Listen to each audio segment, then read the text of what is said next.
गाहे बगाहे अपने ही कारनामों से सुर्खियों में बन जाती है। हाल ही में एचआरटीसी ने बस में कुकर का टिकट काट दिया। उससे पहले आपने देखा समोसे के चोरी होने पर सीआईडी जांच बिठा दी गई। उसके बाद अब हिमाचल सरकार जो है एक मुर्गा कांड में फंसती हुई नजर आ रही है। क्या है ये मुर्गा कांड, आपको इस रिपोर्ट के जरिए बताते हैं।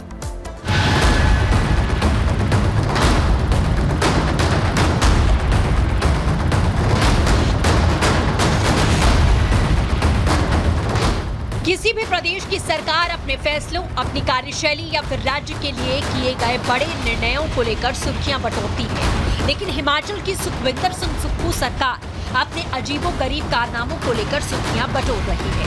पहले समोसा ढूंढने के लिए सरकार ने सीआईडी जांच बिठा दी, कभी टॉयलेट टैक्स की बात सामने आई तो कभी फैसला वापस ले लिया, तो अब जंगली मुर्गे परोसने का नया कारनामा अंजाम दिया गया है। इन सभी कारनामों से भी सरकार ने कोई सबक नहीं लिया। पहले जरा सुनिए कैसे जंगली मुर्गा परोसने की बात मुख्यमंत्री साहब कर रहे हैं। जंगली मुर्गा है, इनको दो ना, जंगली मुर्गा खाना यार, इनके पैसे दो, इधर दो। ये जो कर्नल साहब खाता है। तो सीएम साहब के लिए ये जंगली मुर्गा गले की हड्डी बन चुका है। दरअसल मुख्यमंत्री शिमला की चौपाल विधानसभा क्षेत्र के कुपवी पहुंचे हुए थे। कुपवी के गांव में रात बिताई और डिनर किया। इसी बीच सीएम के डिनर के मेन्यू की लिस्ट किसी ने लीक कर दी। इस लिस्ट में जंगली मुर्गा भी शामिल था और इसका वीडियो भी सामने आ गया। वीडियो आते ही बीजेपी को बैठे बिठाए एक और नया मुद्दा मिला। बीजेपी सुक्खू सरकार पर हमलावर हुई। पूर्व मुख्यमंत्री जयराम ठाकुर ने वीडियो पोस्ट करके सुक्खू सरकार को जमकर घेरा। जयराम ठाकुर ने लिखा, संरक्षित प्रजाति के जंगली मुर्गा खाने वालों को जेल होती है, जुर्माना होता है, लेकिन मुख्यमंत्री महोदय मुर्गा खिलाने का पहले मेन्यू छपवाते हैं, फिर अपने मंत्रियों को अपने सामने चटकारे लेकर खिलाते हैं। क्या यही व्यवस्था परिवर्तन है? सवाल उठे तो मुख्यमंत्री सफाई देने से कहां पीछे हटने वाले थे। आरोपों का जवाब देते हुए इस पूरे विवाद को गाँव के लोगों की छवि खराब करने से जोड़कर बीजेपी पर हमला बोल दिया। ये बेचारों ने गांव वाले अपने लोकल है देसी मुर्गा किया, मैं हम खाते नहीं तो मेरे को दे रहे थे। दरअसल मुर्गे पर इतना बवाल मचा क्यों, अब ये भी जान लीजिए। जंगली मुर्गे को मारने पर प्रतिबंध है। 1972 में बने वाइल्ड लाइफ एक्ट में ये प्रावधान है। 3 साल तक सजा हो सकती है। 3000 फीट की ऊंचाई पर मिलते हैं ये जंगली मुर्गे। पहाड़ी क्षेत्र कुपवी में सीएम सुक्खू ने इसी का डिनर कर डाला। कुल मिलाकर इसे कहते हैं अपने ही पैरों पर कुल्हाड़ी मारना। समोसा कांड से सरकार उभर नहीं पाई थी और मुर्गा कांड ताजा हो गया, तो बीजेपी ने तंज कसा कि जंगल राज में वाइल्ड लाइफ एक्ट लगता ही नहीं है और हिमाचल में इस समय जंगल राज है। Bureau report, Republic Bharat. और अब बात आंदोलन कर रहे किसानों की, जिन्होंने शनिवार को एक बार फिर दिल्ली कूच करने की कोशिश की, लेकिन पुलिस ने इन किसानों को बॉर्डर पर ही रोक लिया। इसके बाद किसानों ने अपने आगे की रणनीति तैयार कर ली है। क्या है रणनीति, इस रिपोर्ट में जानिए।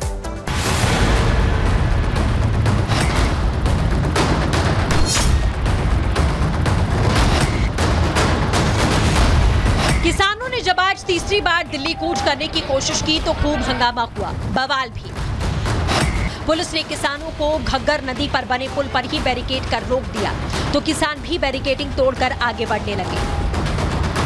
एमएसपी समेत अन्य मांगों पर अड़े किसानों का विरोध प्रदर्शन उग्र हो गया। शंभू बॉर्डर से दिल्ली कूच कर रहे 101 किसानों के जत्थे से पुलिस की जोरदार भिड़ंत हो गई। पुलिस ने दिल्ली कूच से रोकने के लिए किसानों को वाटर कैनन और आंसू गैस के गोले दागे। बैरिकेड्स और भारी सुरक्षा व्यवस्था के बावजूद किसान अपने विरोध पर अड़े रहे। बैरिकेडिंग हटाने की कोशिश कर रहे किसानों की पुलिस से तीखी झड़प देखने को मिली। में पानी मारा गया, गंदा पानी, केमिकल वाला, बम फोड़े गए हमारे ऊपर, टीयर गैस छोड़ी गई और बम पब्लिक के बीच फेंके गए, हमारे जो आशियाने थे उनके ऊपर फेंके गए। 17 के किसान जख्मी हुए। बिल्कुल प्लेन वाटर, ये बिल्कुल गलत आरोप है और मिसगाइड करने की कोशिश की जा रही है कि केमिकल का पानी यूज़ किया गया। मैं आपको अश्योर करता हूं कि 100% प्लेन वाटर यूज़ किया गया था, वो भी केवल भीड़ को तितर बितर करने के लिए। वाटर कैनन की वजह से कुछ किसान घायल हुए, जिसके बाद किसानों की दिल्ली मार्च को टाल दिया गया। लेकिन इसके साथ ही किसानों ने अपने अगले प्लान का ऐलान कर दिया। क्या है किसानों का बड़ा प्लान, सुनिए। 16 को पंजाब के बाहर ट्रैक्टर मार्च होगा, 18 को पंजाब में हर जगह पर रेल रोको का अकेला पंजाब में होगा। पंजाबियों को अपील करते हैं अधिक से अधिक रेल रोको में पहुंचे, ये हमारा आह्वान है। किसान नेता ने तो अपने प्लान का ऐलान कर दिया, लेकिन इससे आम जनता को कितना नुकसान होगा शायद इस पर विचार करना भूल गए। ट्रेनें रोकने से देश के संसाधनों पर भी असर होगा और आम जनता परेशान होगी। Bureau report, Republic Bharat. इधर पुष्पा 2 के फिल्म स्टार अल्लू अर्जुन को हैदराबाद पुलिस ने गिरफ्तार किया। एक रात उन्हें जेल में बितानी पड़ी। हालांकि उन्हें जमानत मिल गई थी, लेकिन दूसरे दिन वो जेल से बाहर आए और अपने फैंस का आभार भी जताया।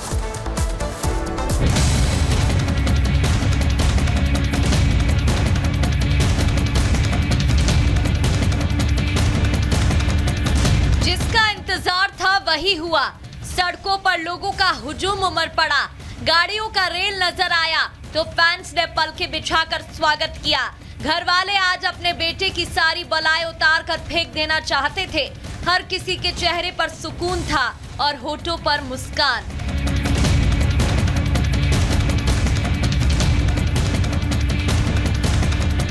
निजाम के शहर में एक एक्टर के लिए आज उत्सव का दिन था। हो भी क्यों ना, जेल से बाहर आकर पुष्पा ने एक बार फिर साबित कर दिया कि वो फ्लावर नहीं फायर है, और जिसने उन्हें कमजोर समझकर सलाखों के पीछे किया वो सच्चाई को झूठ के अंधेरे में छिपा कर रखने में नाकाम साबित हुआ।